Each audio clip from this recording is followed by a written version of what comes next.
7 months plus baby కోసం 5th day lunch recipe. ఏం prepare చేయబోతుంది అనుకుంటున్నారా? సింపుల్ రెసిపీ అండి, బట్ బలాన్ని ఇస్తుందన్నమాట. చాలా ఈజీగా ప్రిపేర్ చేసేసుకోవచ్చు మనం.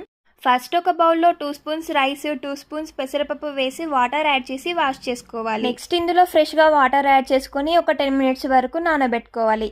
ఈ 10 మినిట్స్లో మనం ఇలా ఒక 8 నుండి 9 వరకు పాలకూర ఆకులను తీసుకుని చిన్నగా కట్ చేసుకుని వాష్ చేసి పెట్టుకోవాలి.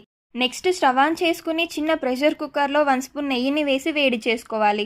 నెయ్యి వేడెక్కిన తర్వాత కాస్త జీలకర్రను వేసి చిటపటలాడించుకొని కడిగి పెట్టుకున్న పాలకూర వేసి కాస్త ఫ్రై చేసుకోవాలి.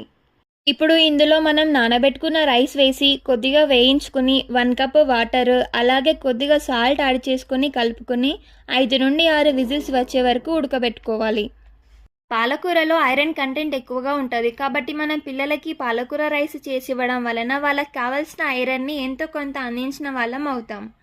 ఇలా 5 to 6 విజిల్స్ వచ్చిన తర్వాత రైస్ మొత్తం కూడా ఒకసారి బాగా స్మాష్ చేసేసుకుని ఒక బౌల్లోకి సర్వ్ చేసుకొని పిల్లలకి కాస్త వెచ్చగా ఉన్నప్పుడే తినిపించండి.